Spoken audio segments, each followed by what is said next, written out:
السلام علیکم خواتین و حضرات، آج کی اس ویڈیو میں ہم اصحاب غار میں پھنسے 3 مسافروں کا واقعہ بیان کرنے جا رہے ہیں۔ غار میں پھنسے ہوئے 3 آدمیوں کا قصہ حدیث کی کتاب صحیح مسلم سے لیا گیا ہے، اور یہ قصہ حضرت ابن عمر رضی اللہ تعالیٰ عنہ سے یوں روایت ہوا ہے کہ رسول اللہ صلی اللہ علیہ وسلم نے فرمایا، پچھلے زمانے میں 3 آدمی کہیں راستے میں جا رہے تھے کہ اچانک بارش نے انہیں گھیر لیا۔ وہ تینوں پہاڑ کے ایک غار میں چلے گئے۔ جب وہ اندر چلے گئے تو غار کی طرف سے تھوڑی بہت روشنی آ رہی تھی اور بارش کی گڑ گڑاہٹ بڑھ رہی تھی۔ اب تینوں نے چین کی سانس لی کہ کم از کم اب وہ اس خوفناک طوفان اور بجلی سے محفوظ ہو گئے ہیں اور انہیں ایک پناہ گاہ مل گئی ہے۔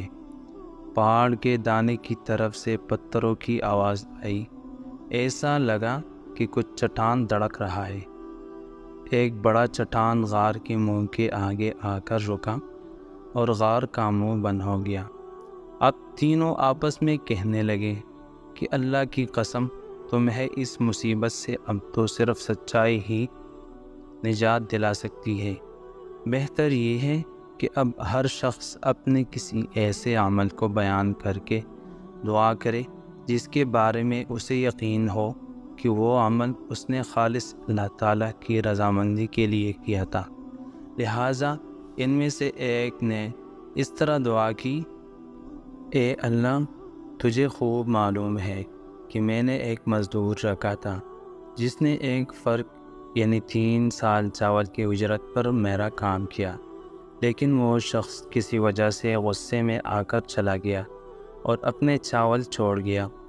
میں نے اس ایک فرق چاول کو لیا اور کاشت کی، پھر اس سے اتنا کچھ ہو گیا کہ میں نے پیداوار میں اس سے گائے بیل خرید لیے۔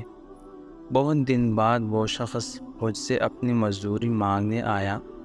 میں نے کہا، یہ گائے بیل کھڑے ہیں، ان کو لے جا۔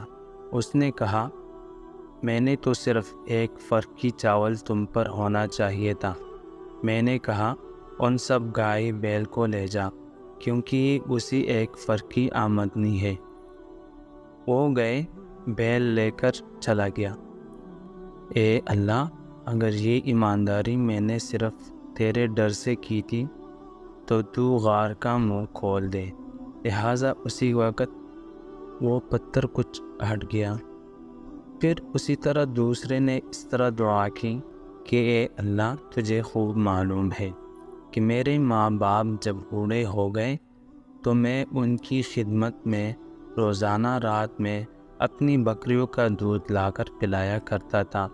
ایک دن اتفاق سے میں دیر سے آیا اور سو چکے تھے۔ ادھر میرے بیوی بچے بھوک سے بلبلا رہے تھے، لیکن میری عادت تھی کہ جب تک والدین کو دودھ نہ پلاؤں بیوی بچوں کو نہیں دیتا تھا۔ مجھے انہیں بیدار کرنا پسند نہیں تھا اور نہ چھوڑنا، کیونکہ یہی ان کی غذا تھی۔ میں ان کا وہی انتظار کرتا رہا یہاں تک کہ صبح ہو گئی۔ اگر میں نے یہ کام تیرے خوف کی وجہ سے کیا تھا تو ہماری مشکل دور کرتے۔ اس وقت وہ پتھر کچھ اور ہٹ گیا اور اب آسمان نظر آنے لگا۔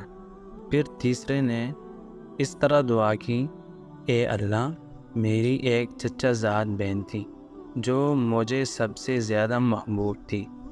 میں نے ایک بار اس سے زنا کرنا چاہا، اس نے انکار کیا، مگر وہ کسی مجبوری میں اس شرط پر تیار ہو گئی کہ میں اسے 100 اشرفیہ لا کر دے دوں۔